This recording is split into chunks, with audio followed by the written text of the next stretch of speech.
love you. Not as much as him, thankfully, but anyway. There's your intro.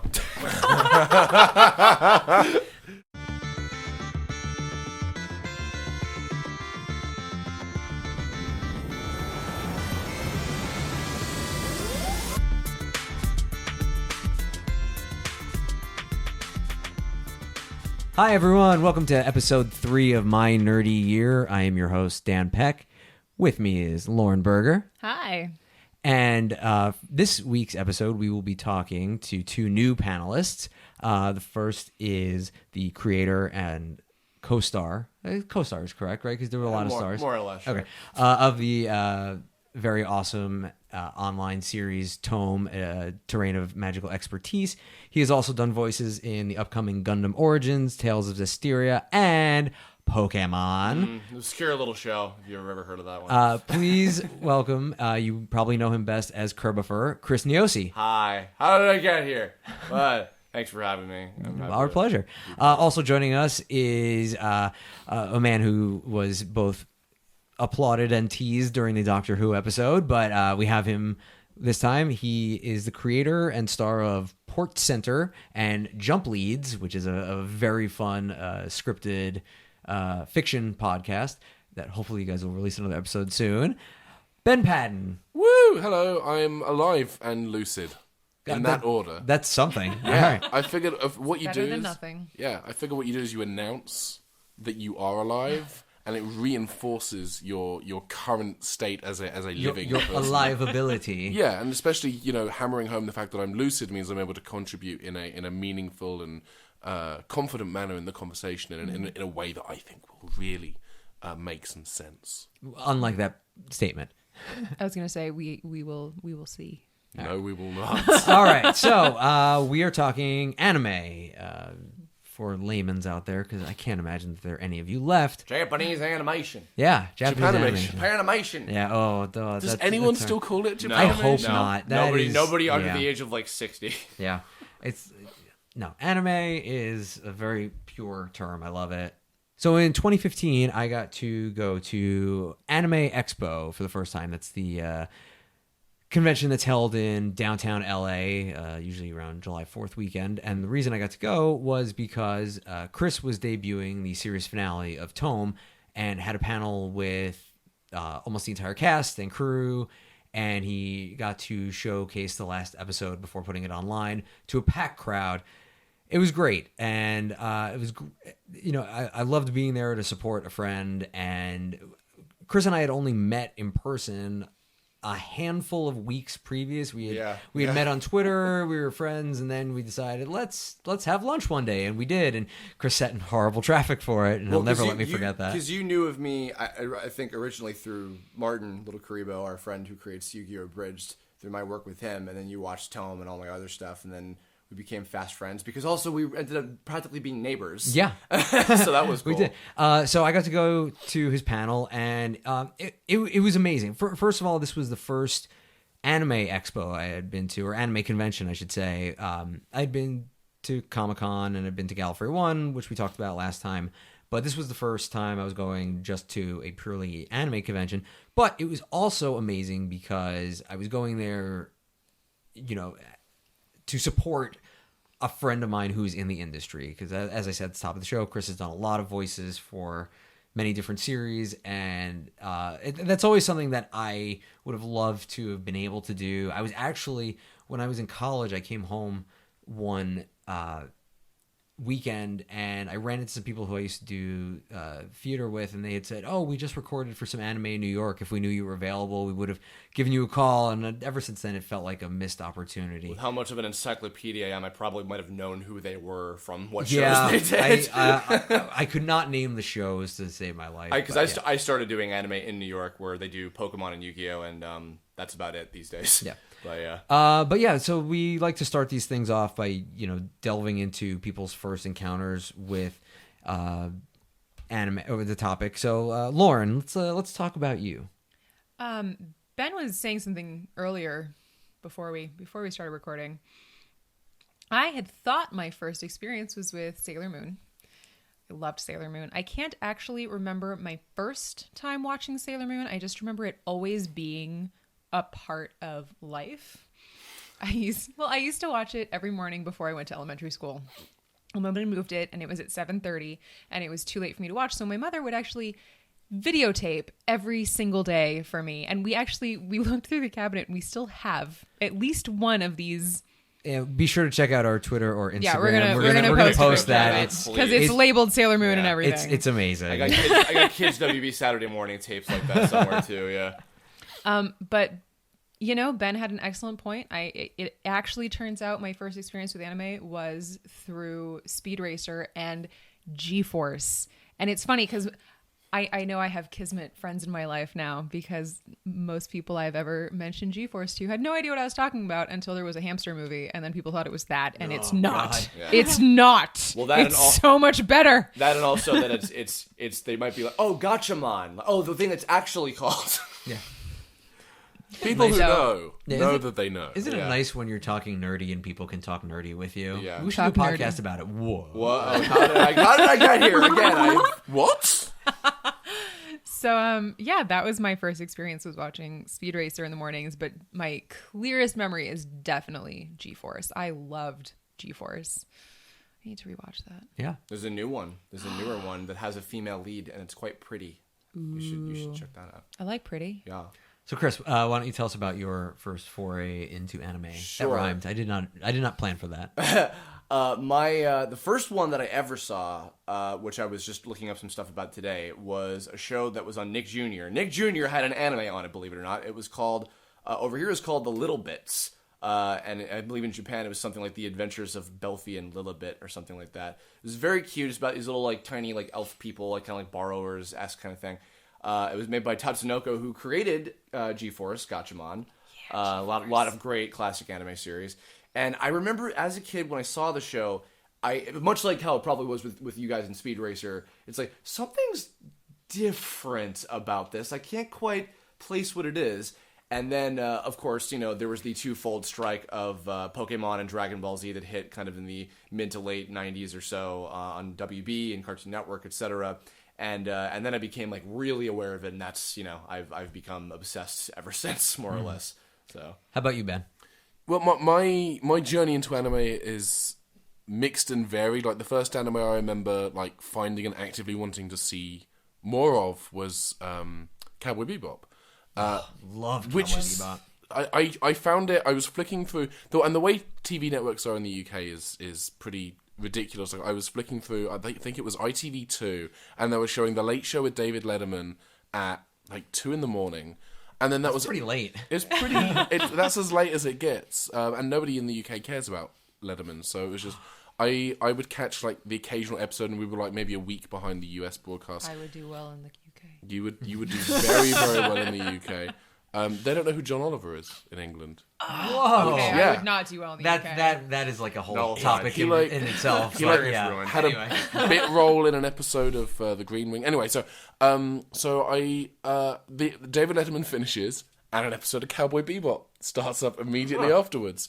And I remember I saw a few episodes, didn't see them in order, and have since gone back and watched the whole thing and love it. But yeah, it was a couple of years ago, a friend of mine was like, "You got to see this clip," and it was a clip from an old episode of Speed Racer, and I realised I'd seen that. Like that used to be on like early Saturday afternoons on, I think it was either Nickelodeon or I think it was TCC, the children's channel, which was an old kids network in the UK until like the mid 90s. But that I had grown up watching that, but had completely forgotten about it. See, I was already a grown-up watching Speed Racer because it used to be on late at night on Cartoon Network before Toonami was its own, late-night entity. And I was in high school, and I would stay up till I was on at 10 or something like that, so it wasn't that late. But I'd be staying up to watch Speed Racer just because I had, not that long beforehand, by complete coincidence, caught the first U.S. airing of Dragon Ball Z. My parents owned a video store for a year because that used to be a thing. Was that like a solid 365-day? It was almost to the day. Was it like a town thing where then it gets handed off to the next person? No. So it wasn't like 365-day lease, and that was it. Yeah, wow. Well, it's good because any longer and it would have been never. But when I was like 12 or so, I was in charge of telling my parents which video games we should buy for rent because they didn't know it. So I had subscriptions to Electronics Gaming Monthly, and it wasn't Game Pro. It was just some other magazine. But EGM used to have an import section, and they always featured all these Dragon Ball Z games. So I was aware of what it was, but I didn't really know anything about it. And then I was up early one Sunday morning in 1996, and I don't even know why I was up, but I decided to, see what was on TV, and I put on the preview channel because this was before that it was built into the cable box. The preview channel was a thing, much like video stores. And I saw that Dragon Ball Z was going to be starting in the next couple minutes. I was like, okay, I've heard of this thing before. I'll put it on. And coincidentally, it was not only the first episode, but it was the first U.S. airing of the first episode in America. I just realized something, too. You might have seen a version that very few people have of that first episode. Right, because they edited something with the guy with the gun, right? No, well, I don't think it was that, but I remember specifically that in the first couple episodes they were saying die and kill like it was okay, and then they later had to go back and re-record certain lines. I honestly don't remember enough because it was just what is this new thing? I'm going to pay attention to that. Of course. And then, of course, that sparked basically the entirety of my high school career, getting my friends to start watching it, or coincidentally other people just had watched it also, and you guys buying the tapes and stuff. Yeah, we'd go to flea markets and just find, the color printers were only relatively new in people's homes, and people were printing out it was the wrong character with this saga, 4 episodes of that, and it's great, let's get it. Who's got 2 VCRs hooked up together? I do. Come on over, let's make copies. And about a year or so ago, I actually found my collection of copied tapes at my mom's storage place, and I just took a picture of it. I'm like, wow, I used to just watch these. It didn't matter if I'd seen what came before, it didn't matter what was after. It's just I'm getting Dragon Ball Z. And there was that period of time when it went off the air for over a year, and we thought that we might never be getting more DBZ in America. And out of the ashes it rose. Yeah, and, like a phoenix. But it was also during that time is when I started to discover other things. A lot of the video stores were carrying the major releases. So I watched Akira, which I got to say, it wasn't my favorite. If I go back to it, I might enjoy it more, but it wasn't my favorite. It's beautifully animated. Yeah, absolutely. Really, really enjoyed Ghost in the Shell, even though I don't really remember much of it. It's one of those things where I remember enjoying it in the moment, but overall it was just if I think back to it, I don't really remember too much. And then ultimately Toonami came around, and it was just a dearth of shows to watch that I couldn't even keep up with them. Yeah. But Cowboy Bebop was one that I watched. Oh, bless Toonami. I know. Oh, I'm so glad Cowboy it's back. Granted, Bebop was Adult Swim and all that stuff, of course, but those were kind of all in tandem around the same time. I still have not seen Trigun, which people I know people. So good. People are so mad at me for that. But I haven't seen much of it either, but I do know it's a good series. It's okay. You had me watch Dragon Ball. I'll have you watch Trigun. Yes. Oh, we got a story about that. Yeah, and that was the other big 2015 thing, was that finally, we got Lauren, we being Chris and I, we got Lauren to watch Dragon Ball Z Kai. May I? Of course. Okay, so basically, Dan and I have been starting to get to know each other and hanging out. Actually, real quick, just because I forgot to say this earlier, Lauren was not able to make it to Anime Expo. She was sick that weekend, but curse you, chronic migraine. But she was wonderful to have baked a beautiful chocolate cake for all the Tome cast and crew. That was so amazing that we couldn't even finish it all, so we shared it with staff of the hotel, the cast that had come in. And if you follow Chris on Twitter, and we'll post your handle and everything like that, he did tweet a very nice picture of it. And a video. That's right. Yeah. Deliciousness should be shared. Absolutely, of course. So just wanted to give you that shout out. Yes. But shortly after that, we've been trying to get to know each other a lot more, and I've been over to their house a lot more. We have them over for dinner quite a bit now. They feed me good food all the time because I can't cook for myself. I'm inept. But basically, I had been making a thing out of introducing people who didn't grow up liking DBZ with Dragon Ball Z Kai. Which was a good call. Oh, yeah. And just for those who don't know, DBZ Kai was the remastered version of it. It was also the edited down version where they cut out a lot of filler. So it was basically, here's the story. Yeah. So, Often I say like it was 120 episodes, beginning of DBZ up until when Frieza's defeated. And Kai, it's an even season of 52, which is real nice. So I was talking to Dan about, I have all the box sets of the 99 episodes up until Cell. which was great because I had wanted to rewatch it because I hadn't watched it in years. It's still perfectly ingrained in my memory, but I hadn't watched it in forever, and I wanted to. So this was going to be something that he and I were going to watch. Yeah, but then and you hadn't seen the dub either for Kai, right? Because I was still a snob and only Yeah. wanted to watch the And subtitle. and you know the cast of the original will tell you that it doesn't hold up, but the Kai dub is fantastic, and it really has been a great way for me to get people into it now. So we hung out and we basically, over the course of like maybe a couple months or so, marathon the whole show. It was a little bit pulling teeth that first season. It was really stop and go. And then we got to Frieza's final form, and I made the observation that Frieza's final form is kind of like the dating pool.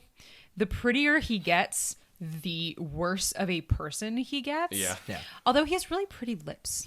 Yes, yeah, very full Japanese kabuki, almost kind of very pretty makeup mouth. going on. But in classic Lauren form, because I didn't want to spoil anything for her, I said, just please stick with it. I know what's coming next, and I know you're going to love it. And that, of course, is when they introduced time travel. And that's when Lauren wanted to watch it every single night. Suddenly the light goes Especially off. if you listen to our Doctor Who episode, you will. It's not like I was an anime noob. No, of course not. I mean, I love anime generally. Actually, the first time I ever saw Cowboy Bebop, I walked in and my friends were watching it. And it was the episode with the beta tape where they're testing out the beta tape player, and they put in some random beta tape, and it was about twins in Minnesota. And I said, "Oh, look, it's 90210." And they all like shot me this look, and they're like, "No, it's not. Why would it ever be Beverly Hills 90210?" And then it said starring Jason Priestley, and I won that night. I won it. And they all looked at me. They're like, "How could you possibly know that?" I'm I good at said, "My things." big sister." My big sister was obsessed with that show, so of course I recognized it. So this actually,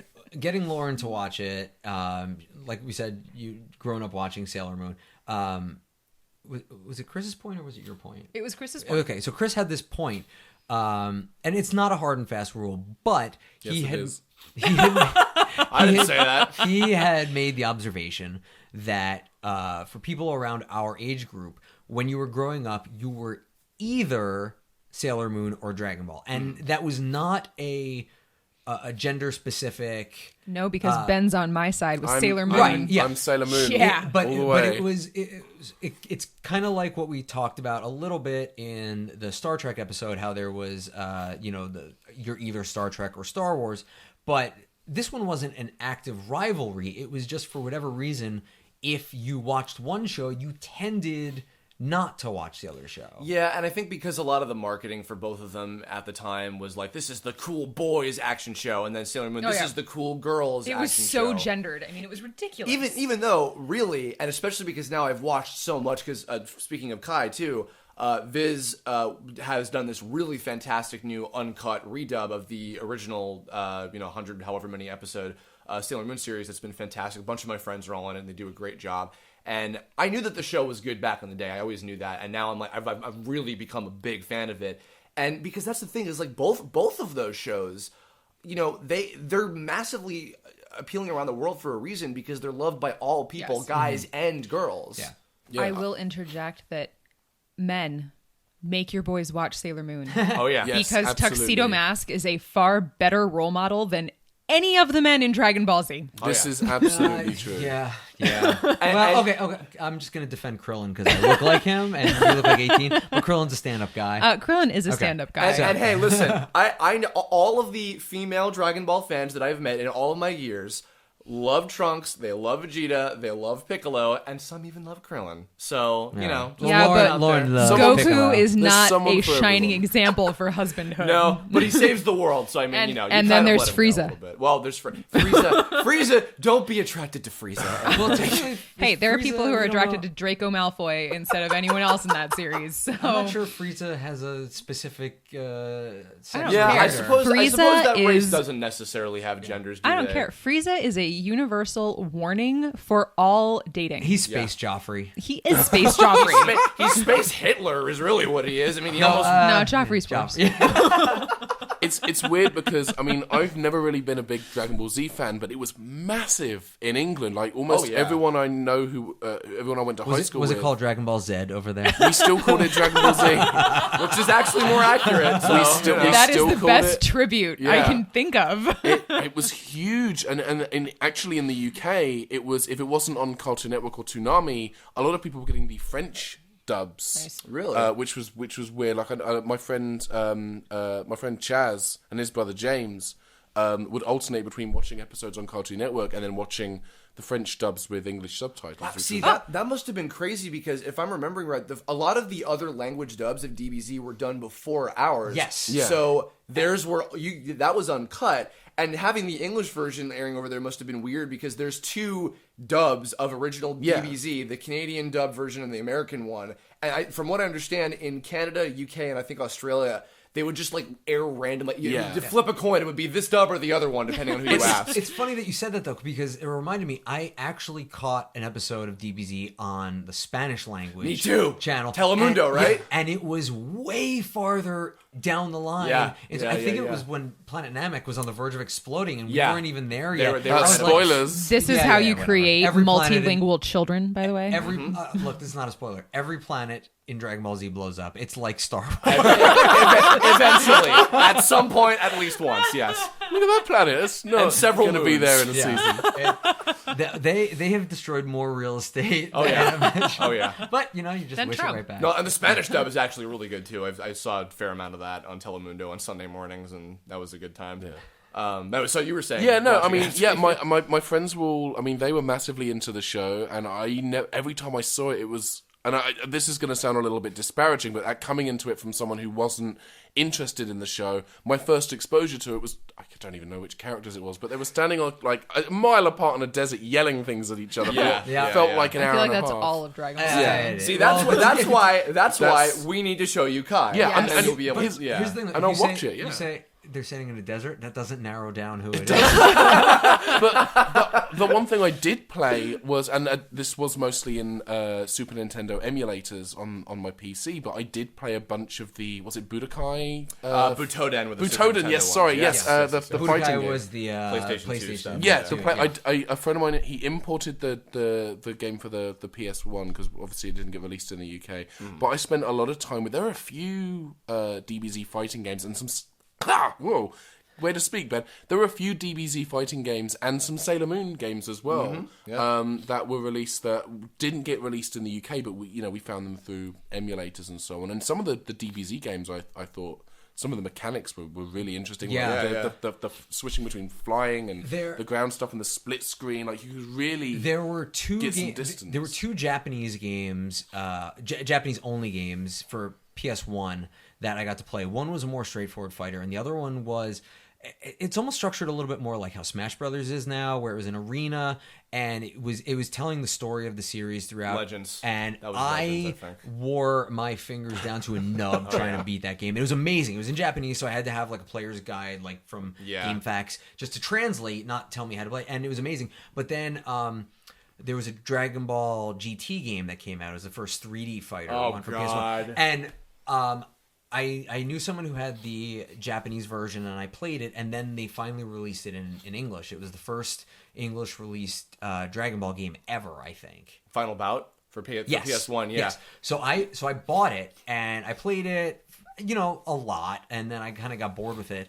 And when I decided I was done with it, I took it to one of the stores where you can trade in it was actually for cash. It wasn't even for store credit. And they're like, Are you sure you want to trade this in? I said, why? They're like, this thing goes for like $150 online. I was like, really? And you know what? I was kind of a dumb kid, and I was like, you know what? Yeah, I'm gonna trade it. And I still got like $70 for it, which was great because I actually went out and then I think I bought a couple of Gundam Snap Together models because I was just moving on. But you could have doubled your money. But I didn't know that. But like it was one of those situations where I didn't realize I was holding on to a piece of gold. I had that. I had that with the Pokemon Box on the. And I know that you guys aren't. I'm not going to be in the Pokemon episode, but I had Pokemon Box for the GameCube. Yes, and I traded it. yeah. I traded it in and That's got rare like. now, right? Is it? Yeah, I got it for like. I got gave that away to a friend of mine. I got 15 £15 for that thing, like 25 bucks. and it was a collector's item because you could only get it through like either I think in the UK you had to pre-order Pokemon Colosseum for the GameCube, or there was some other thing. But yeah, it was something like that here too, because I didn't even have a GameCube and I got it because I just wanted the ability to go to someone's house who had a GameCube to do that. But oh man, I should track that down. I wanted to say about the final bout thing, by the way, kind of full circle about Cowboy Bebop, that for some reason that the English version of that game was done in a different studio out here in LA. And Steve Bloom, Spike Spiegel from Bebop, was Goku in that game. And it's like his... And this is not to pick on... This is his early career, so he was like, you look strong, this should be a good fight. It's like really cheesy. That is how it sounded. Yeah, that was Spike from Cowboy Bebop doing that, yeah. Wow. And then also, because you were talking earlier about the import section of the magazines and stuff, I also remember, because a friend of mine who runs a really big Dragon Ball fan site, he read all of those, and he mentioned how like all the names were spelled very weird. Like Cell was like Seru, and like all the androids were like 18 and Go, and all these weird things. It was very strange back then before it had like as much of a prominence as it did. Welcome to the Dragon Ball Z episode of My Nerdy Year, everyone. Let's talk about other anime now. Let's actually shift focus to Sailor Moon, because I know. Yes. Oh, that's right. We interrupted the point about. Okay. No. Yeah, it's just a tangent. the whole deal that was coming from that was because of that marketing. That's kind of how the split was. But yeah, Sailor Moon and Dragon Ball Z, or Dragon Ball in general, that whole franchise, have major like wide appeal to a lot of different people and stuff. And now the fact that like we've become big fans of both and appreciate both, for how great they are is awesome, I think. I love that I've only recently started running into other Sailor Moon fans. Because when I was in high school, there was definitely a stigma on Sailor Moon, and to be into Sailor Moon was definitely not acceptable. So I took my Sailor Moon loving self and the self that used to like, I swear on my life, trace it off the TV. I'm pointing at the exact TV still. And like I took my dad's old tire gauge and I put a big like something on it, like a crystal on the end of it, and I made my own like transformation stick. And yeah, I was that kid, and I wasn't even really that much of a kid. Like I was definitely middle school level here. I started getting into other anime because I knew it wasn't kosher to be a Sailor Moon fan around a lot of the friends that I had. And the fact that Sailor Moon is making such a big resurgence now, actually, I knew that Dan loved me when I finally revealed my deeply rooted, deeply hidden guilty pleasure that is Sailor Moon. And I said, great. Well, not only, he didn't just say great, he downloaded every one of the original episodes for me so that I'd be ready for Crystal. And that was when I knew Dan loved me. Mm-hmm. You want to know another? This is where we were weirdly parallel even before we knew each other. So having got on board with Dragon Ball Z early in the US run, but kind of late in terms of how old you are. I think it was, I don't remember if it was sophomore or junior year of high school, but a friend of mine was a karate instructor, and he gave me an old uniform, which we then dyed orange. Of course. And this is when I had a little bit of hair. It wasn't a lot, but I used that yellow hair spray, and I sprayed my hair, and I was just Super Saiyan on Halloween. Super Saiyan Dan. Yeah, in high school, and people were like, "What are you supposed to be?" Yep. And then 2 years later, I guess it was, whatever. After my freshman year of college, I was a camp counselor, and we were having, it wasn't just like I guess it was just a costume day at camp or whatever. Middle of the summer, unbelievably hot. However, my friend Harrison and I, with the help of my mom, we actually made, and this is a character you haven't seen yet because Kai hasn't gotten this far, but we actually made a Great Saiyaman outfit. Nice. And not only did I wear it, turban or helmet? I used a t-shirt because I didn't have a helmet. I used a t-shirt as like the bandana, and sunglasses. But not only did I wear it and work as a camp counselor the entire day, the black bodysuit part wasn't a bodysuit; it was sweatshirt and sweatpants, and it was my like God. it was like 100 degrees. Must have been dead. It was 100 degrees and humid, and I think I lost about 40 pounds that day. So you're dead now. You died. Yeah. And we're speaking Yeah. to My a God. No, corpse. I cosplayed at my first anime convention. Speaking of AX, I went to Otakon in 2005, 10 whole years ago before that convention. Yeah. And I cosplayed a character from Mega Man that was in, and this is dead of summer heat in Baltimore, Maryland. An all black armored outfit. I was dead. I was just Well, do you absolutely want- dead. do That you want- Ask weekend. Dan what he was for Halloween this past year. Oh, I well, was please. Krillin. I was Well, Krillin. but not only that, but speaking of the fact that you were Krillin, because for those of you who haven't seen Dan, he's short and bald. What? What I know. hid Stop, that well. stop the press. And I'm blonde. Yeah, so It works. There was you didn't talk about that. There was a little correlation with two certain characters in Yes. DBZ. Even before Lauren had watched it, I said that you and I are Krillin and Android 18, and she would just like, nod and just politely. And then she watched it and she goes, "Oh my God, you are Krillin, and I am Yep. 18." And I like to think I'm a little less icy. She gets nicer. She'll- You'll be when we get up to the Majin Buu stuff. You'll see Okay. she lightens up a and little bit. it is funny I know because those words. Yeah. it is funny because our panel today, we have Krillin at 18, and then we have our tall redheaded Android 16 and Ben, and we have our straight dark hair, Not nearly as pretty. not Android near- 17. It's But equally yeah, emo. yeah. But we have Thanks. But we Kidding, have kidding. Android 17, so we're gonna post a picture of the four of us, and it's hilarious. We just need you were having a joke before about your grandpa, and he's just standing as Dr. Drew. Yeah. oh my God. He's 96. He'll totally work. Going He's back not nearly as like chipper though. Yeah, well. going back to what you were just saying though, there is a very good chance that the Great Saiyaman outfit that I made was at the 2005 Otakon. Really? You were there because my friend Harrison, he was in. He had our costumes for a while, and I know that he has gone to Otakon several Please times. God, tell me you watched it like 5 times. Well, of course. That's nothing against Harrison. It's just anime conventions. No, are I fun. meant you with your Oh 40 yeah, pounds yeah, of sweat. wearing it. Oh yes, for his sake, yeah. But I'll have to check with him. But there is a very small chance, but there is a shot that costume was around when you were at that very convention. Well, if you saw a kid with a poncho and a black helmet with like fins, I was based from Mega Man Battle Network. Then you might have crossed paths with me at some we're point. gonna go through the stack of old photos. Wow. Could Yeah, be. just like spot you in the background. Oh my! I would die if we actually did that. I wouldn't be there. It would be him. I actually okay. had never gone to Otakon before. I had moved out west Oh, by okay, cool, that cool. point anyway. But a whole bunch of my gang from the East Coast, they would Okay. go to Otakon every year. Because Otakon and Baltimore are like, Otakon and Anime Expo, I should say, are two of the biggest anime conventions in the country too. So the fact that AX was your first experience there is kind of crazy in the long run. It was, it was. I liked some of the differences at the anime convention. For the most part, it felt mostly like a lot of vendors as opposed to some other conventions I'd gone to. But I also really liked that there was a whole section devoted to cosplaying and learning how to. Not only just how to cosplay, but how to sew, which is something that Lauren has been taking up. I've been working on it. Yeah.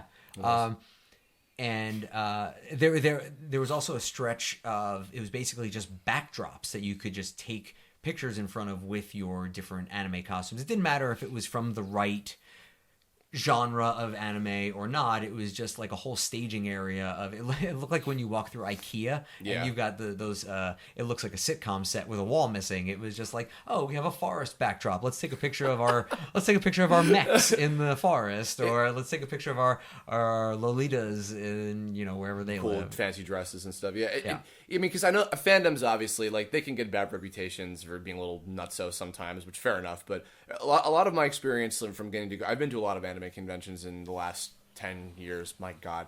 And there really is like a nice sense of community. Like a lot of people, especially because it started with like, you're still like, oh, it's the outcast, it's the weird thing. And now it's so like ingrained in our culture. I mean, like, there's all Sailor Moon is culturally acceptable Oh now. yeah. It's cool to be a Sailor Moon fan. It is. Yeah, it's so liberating. It's cool to like anime in general. There's all these great shows on Netflix and Hulu and all these There's different too many places. now. I wouldn't consider it too many. I think there's just like a fair amount, more so than we've ever had before. I can't keep up though. Like I still haven't watched Attack on Titan. I know. I'm sorry. Well, I mean, this is okay. the thing is that anime, and this is a point that you had made off mic earlier, is that anime, people think of anime as a genre, and it's not. It's the It's medium not. in It's a which medium. these stories. Yeah, I mean, absolutely. anime, is science fiction, it's fantasy, it's romance, it's Comedy, teen drama, too. it's Yeah. comedy. Kids, adults level stuff all the time. Yeah. You know? Some weird stuff. Yeah. Oh yeah. There's always the weird stuff. Real quick, and then we're going to start wrapping up soon. So, my college actually had an anime society. It wasn't even a club; it was a society. Yeah. How very That makes it hoi polloi. sound cooler It than was it actually is. I'm sure.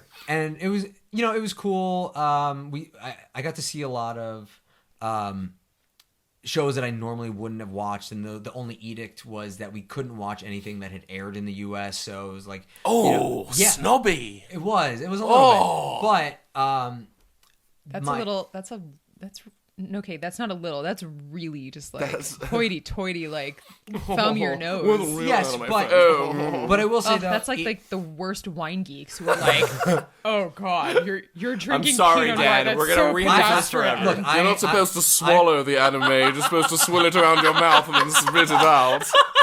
I was not an officer. I was merely a member. Fair enough. But my first session that I went to, we watched this unbelievably weird 2-episode anime called Dragon Half. I don't know. Oh, if any of you guys- yeah. Okay, so I know of that. real quick, Dragon Half is a story about a girl who's half dragon, half human.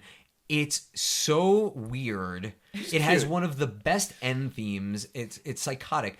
But the reason we watched it was because of how weird it was, and supposedly the creator of the show was arrested on drug charges Yep. in Japan, and That's the right. episodes were used as evidence against him Wow. at the trial. That's right. That is That's right. bananas. So Yeah. when I had been trying to track it down forever, and it was impossible to find, and then a couple years later they released it on DVD. ADV had that one. I yeah, have remember that. never been more excited to pay that much money for just 2 episodes of anime. It's bananas. I absolutely recommend it. And it looks like It's such so an innocent weird. little cute show, and it's like, not yeah, just. no. I I know there's fan service in it. Yeah. Yes, so just a fair warning. There is some cartoon nudity, but Yeah. I don't know how. Cartoonity. I don't know how old Nope, our didn't work. fans Didn't work. are. Stick the landing. Yeah. I don't know how old our fans are. Parental if we have guidance any fans. suggested. But it is such a weird show, and even just thinking about it again makes me want to watch it again. And it's only an hour long, so Yeah. it's easy to do. 2 whole grand episodes. So we're gonna do our episodes. The big question. Ba, ba, ba. Do it before we do that. Can I ask real quick? Okay. Because I said this with the Pokemon thing. Real quick, recommendation for one kind of like Dragon Half, like an obscure anime that like maybe most like not one of the usual ones that you think would be cool to recommend to people. Well, this came out of Snobbery Club. Oh. There's actually 2 really good ones. There's one that's a little more well known. That's El Hazard. I hear that's good.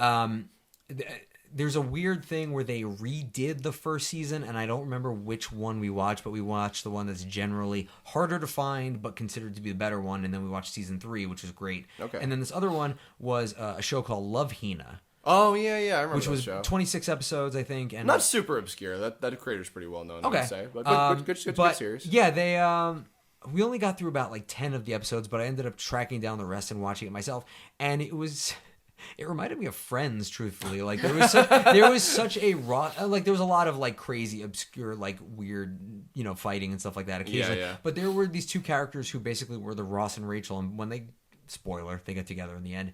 It was so nice. Like I really, I like it remember wasn't that. my typical type of show, but I really was thankful for the Anime Society meetings because of that. Because I never would have gotten to that one on my own. So if it still exists, if it's still out there, El Hazard, Love Hina, I'm gonna throw those out there as completely off the wall. All right, let's come back to the big question. So this episode's big question is: your life is being made into an anime. What kind of anime would you like it to be? Let's start with Ben. Okay. I've been thinking a lot about my dad. My dad passed away about 1.5 years ago, and he moved here in 1997 to pursue a career as an actor. That didn't work out, so he became a writer. He had some success writing about kind of spiritually esoteric-y kind of stuff, and then he sadly passed away. I followed a very similar path in that I moved out here. I was an actor in the UK. That didn't go very well. I moved out here, and I'm trying to start a writing career. So my life is like the bad reboot / remake of the anime that you kind of liked as a kid, and then they bring it back, and the animation isn't quite as good, and the characterization doesn't quite match. That's it. And then just throw in some stuff from Ponyo just to paper over the plot holes. All right, Love Chris. Ponyo. I as much as I love shonen, if my life was a shonen anime, I would be very emotionally or more likely physically harmed in many different ways, probably by elemental energy blast being shot at my face or something. So I, for the sake of my safety and my sanity, would like to be in a shoujo, because being a male character in a shoujo, especially like the soft, like, you know, more cerebral, romantic kind of stories, I think would be a little bit more relaxing and maybe true to life, and I could deal with that. So yeah, maybe like an Ouran High School host club kind of thing, or like, you know, Nana, that sort of stuff. A little, you know, can still get funny and maybe even have some fantasy elements depending on what route they want to go creatively. Well, because in anime you're allowed to do whatever you want. Oh, Yeah, sure. yeah. Throw in some stuff from Ponyo to paper over the Oh yeah, there's a little Miyazaki in all of our lives in some way. All of our lives should have a little Miyazaki for in sure. them. It's magic. A little tiny Miyazaki who's like, anime was Pocket Miyazaki. Oh, we need that. Pocket Miyazaki. to scowl at us and talk about how the animation industry is dead. No, it's- Anime was a mistake. Oh, come on. All right, Lauren, what is your life anime? All right. Well, if we were going off what I would want it to be, it's definitely Magical Girl, because I need superpowers and I need to change the world. Cause You want a long ass transformation sequence. hell yeah, with ribbons. Sorry, point of order. You already have badass superpowers. You can bake like nobody's business. Thank Like, you. seriously, that is a superpower. Magical Baking Girl, activate!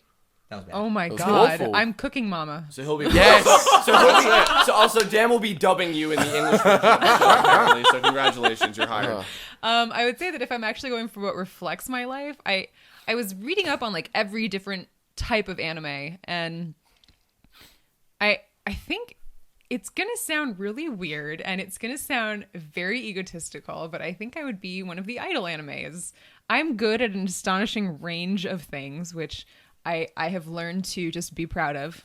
My girlfriends call me Martha Jewett because I can do everything except Wow. grow plants. I cannot grow plants. They commit suicide. But I can sing, I can dance, I can act, I can cook, I can bake. I mean, I'm good at a lot of different things. So odds are I'd be an idol anime. Like a Love Live, like singing idol type of thing. Like all of it. You know, idols in Japan, they do everything. Well, that's- when I think idol, I think like pop singer idol, like Idol kind of Master thing. kind Well, of not deal. like Yeah. Japanese anime idols are multi-talented. They've They gotta do be all-rounders. everything. They've gotta be and that's me. polymaths. I'm a multi-purpose. Their voice kind of actors person. are like revered over there, actually. So. If only that were the case here. Oh, So it's I'd be gotta an idol. Hell yeah. Daniel. As for me, Danford. oh my god, I really would love for it to be a giant mech, but it's not. My life is not a giant mech. I really want that. No, I think that I would. My life anime would definitely be like a battle based show, like a Pokemon or Yu-Gi-Oh type thing. One, because I am a crazy person, and if I get obsessed with something, my entire life sort of becomes about it. See this podcast as an example of that. But also, I'm weirdly. I don't want to say gifted, but No, he's weirdly gifted when it comes to like card games. And like games collecting and strategy. board Not games even that. Like we played this one board game where he was like this really difficult character to master apparently, and he mastered it in about 15 minutes, and everyone else at the table was blown away. Thank you. Welcome. And then murder but yeah. ensued. No, we won because it was a team-based game, Yes. which we'll talk about in a future episode. But Yeah. I don't know. I love like the idea of gaming, and maybe I'm not going to wander the countryside battling people with my. Well, what is If what's that your were an product? option, What is the then product? then that's he part would. of your Probably life? some card-based thing, just because Okay. I like the feel of like the cards in my hand, and You're big into Yu-Gi-Oh. I am. Yeah, okay. So my first professional writing job ever was I used to write a column for Pojo.com, which is a still operational. And I grew up reading card back in the gaming day. site. And when I was a senior in college, I decided I was going to reach out to them and pitch them an idea for an article and then ultimately a column. They loved it. I didn't get paid for this part. They loved the article. They said, please feel free to write. So I wrote a comedy column, and I had a decent fan base. I'm not going to like admit that I had like a big fan base, but they decided to release a book, and they used. But he did. They released a physical book, and they used a few of my articles, so I got like $50 for my articles. Nice. And it was the first time I ever was a paid writer, and it was the article, and it's probably, I think it does still exist online. I'll post a link. I wrote it sort of, and I say this lovingly and respectfully. I wrote it as if someone who were coming out were to write an article, but I was writing it that I am coming out as a college-aged Yu-Gi-Oh player. And I got to say, some of the emails I received... Nothing to be ashamed of. No. But some of the emails I received were like, against God, you have damn it. nothing to be ashamed of. It's like, we're here for you. I was like, guys, thank you. And I replied to almost every one of those emails. I said, guys, no, thank you. I wrote it as sort of just like, not a parody or spoof, but as sort of like satire. So I would respond to the emails like, it's a satire, guys. I wrote it to be funny, but I'm glad that you found something to latch onto. And it was great. I ended up writing for them on and off for about a year and a half, and it was great. But yeah, Why didn't you respond to the emails in character? No, because I didn't want people to. I didn't want to diminish, anything from if anyone got anything real out of it, and I especially didn't want to take away from people who came out for sexual orientation or anything like that. Because he's a respectful person. Thank you. But I just Respectful duelist. I respect the respectful Hey, duelist. that's entirely possible. Yeah. Look at Yu-Gi-Oh. It's true. But yeah, so I think I would wander the countryside playing a card game that I invented and no one else knows how to play. Not so I'd be the best, but just because I'm a crazy person and I like to come up with stuff. Yes. Oh my god, I just had a realization. You are Yu-Gi-Oh. Just Yu-Gi-Oh, like the show, as a human being. Yeah. He's the anthropomorphic personification of Yes, Yu-Gi-Oh. he is. Do I have an he ancient is pharaoh? Yugi, but he is also Yu-Gi-Oh. If only you had hair, though, because I feel like that's kind of part of the package. Like, hair is such a We'll big get him thing on away. that show. We'll get him away. It always That's comes true. back to the hair. And with But you know that, what? He is a hold on, respectful duelist. Real quick before you I just have to establish based on our collective like life shows. So yours, Dan's, runs for like 200 bajillion episodes as more booster packs and extensions come out. yeah, with only 12 episodes of content. Yes. Right. Ben's show is actually 12 episodes and that's it. Doesn't go anywhere after that. Mine maybe 26, and my character doesn't end up with anybody. And yours probably goes on for several seasons, and you do wind up with the person that you loved all along. It's a multimedia franchise. I'm looking at the guy I love. This is very nice. Oh, he's your tuxedo mask. He is my character tuxedo in that mask. life. But again, without hair. All right. That will do it for this episode. I want to give a big thanks to Ben Paddon, Chris Niosi, Lauren Bergher. Join us next time when we will be talking to an anime-adjacent topic, Pokemon. Yes, which I'll be part of. Yes. And me. Yes. See you soon. Bye, All right. everybody. Bye, everyone. Bye. Thank you for listening to My Nerdy Year. Our theme song, Crunk Night, is written and performed by Kevin MacLeod at Incompetech.com and is licensed under Creative Commons. For full credits and for more information about the show, please visit mynerdyyear.wordpress.com.